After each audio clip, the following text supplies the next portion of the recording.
Selamat datang di channel saya. Saya David, dan dalam video hari ini ada beberapa hal yang ingin saya bicarakan. Terutama hal-hal yang menyangkut quarter life crisis. Masalah semua kaum milenial edgy, yang kebanyakan disalahartikan sebagai ajang pamer kesedihan dan upaya mendapat simpati dari orang lain. Di sini kita akan coba membedah apa itu quarter life crisis, apa penyebabnya, dan langkah-langkah apa saja yang harus kita lakukan agar terbebas dari yang namanya quarter life crisis ini. Jadi yang pertama, apa sih sebenarnya quarter life crisis itu?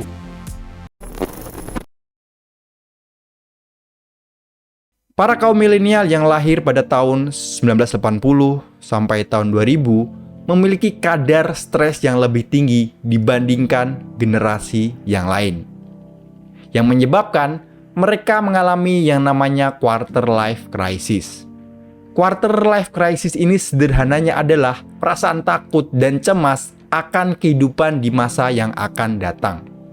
Bayangkan, kalian sudah tidak lagi nyaman dengan kondisi kalian sekarang, tetapi belum juga mencapai atau bahkan belum menemukan target hidup kalian di masa depan. Jadi kita itu semacam nggak tahu caranya bergerak maju. Aku inget banget dulu di awal tahun 2014 setelah lulus SMA. Waktu itu adalah periode terberat dalam hidupku. Aku nggak tahu mau ngapain lagi, soalnya sama sekali tidak ada kepastian. Beberapa dari temanku mungkin yang dikaruniai rezeki lebih dari orang tuanya, mereka masih bisa kuliah di jalur mandiri. Bahkan ketika ditolak di mana-mana, mereka masih ada kepastian. Tetapi buat aku, kuliah jalur reguler, apalagi mandiri, baik swasta maupun negeri, itu bukanlah opsi. Jadi opsi yang paling masuk akal buatku pada saat itu adalah kuliah ikatan dinas atau langsung kerja. Dua opsi itu benar-benar membuat aku gila. Kenapa? Opsi pertama, langsung kerja. Bagi lulusan SMA, bukanlah opsi yang menarik.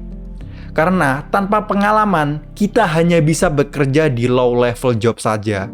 Entah sebagai buruh, admin, penjaga toko, dan kasir supermarket. Kalau mau usaha pun, nggak ada modal.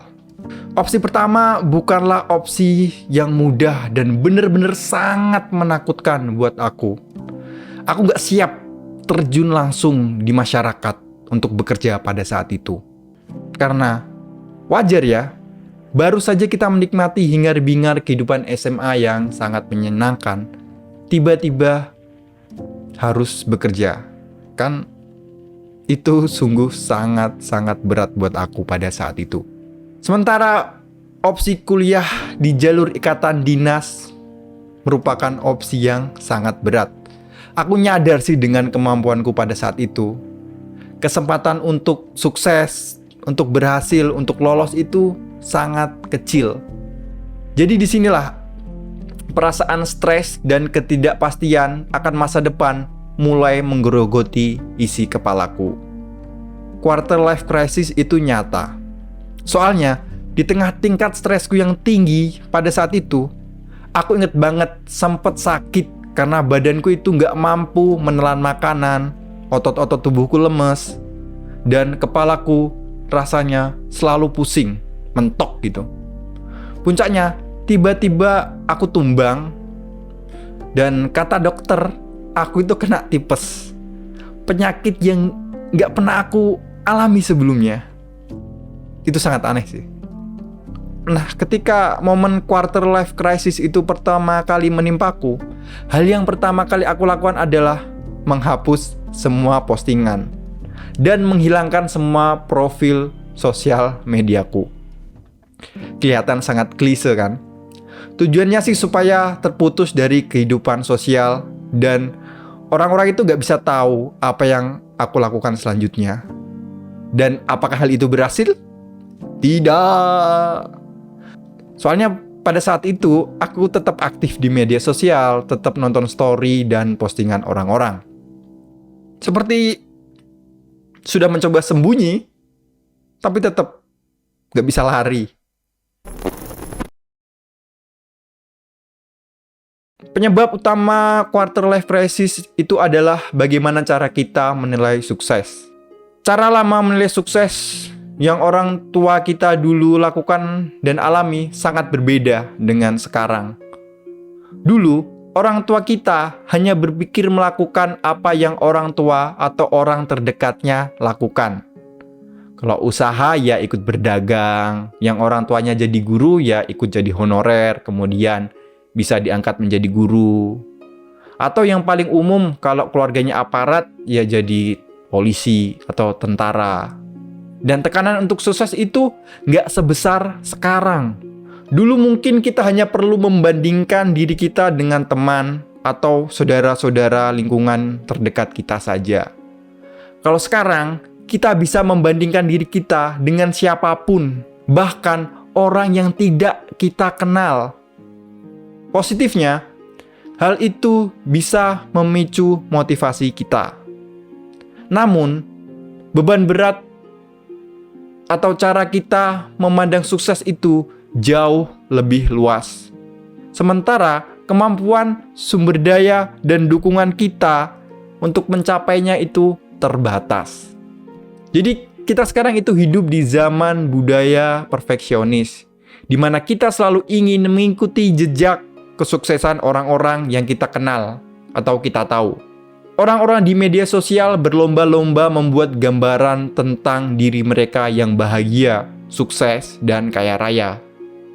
Dan satu hal sederhana yang harus kita sadari, tidak semua yang ada di media sosial itu nyata. Lantas kenapa diambil hati?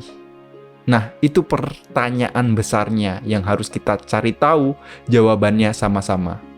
Jadi budaya perfeksionis itu bak pisau bermata dua yang memiliki dampak positif dan negatif.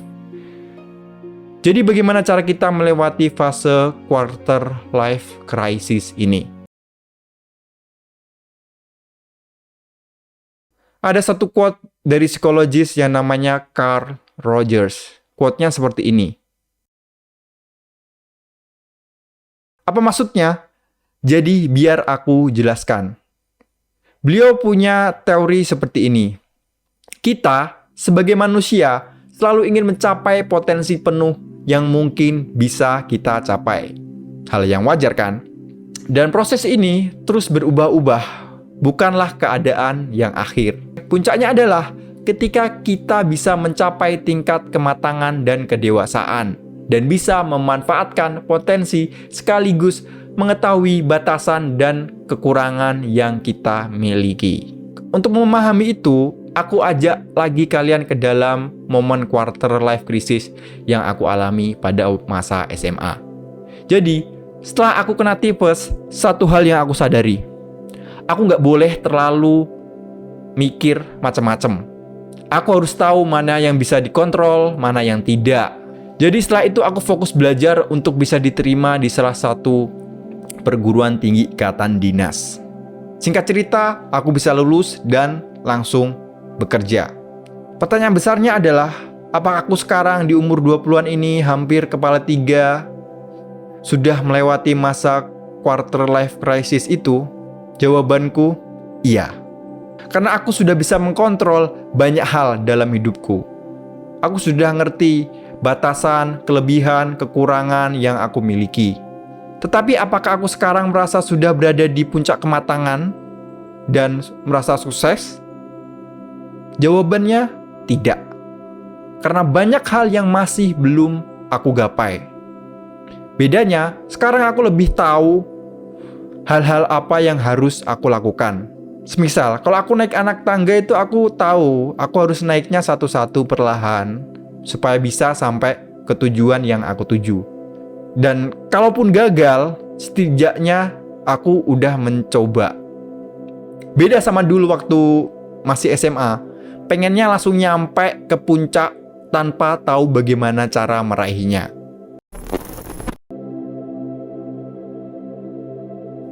Sebagai penutup, untuk menghindari quarter life crisis atau mengurangi dampak dari quarter life crisis itu, kita harus bisa benar-benar menerjemahkan apa itu sukses menurut diri kita sendiri, bukan menurut orang lain.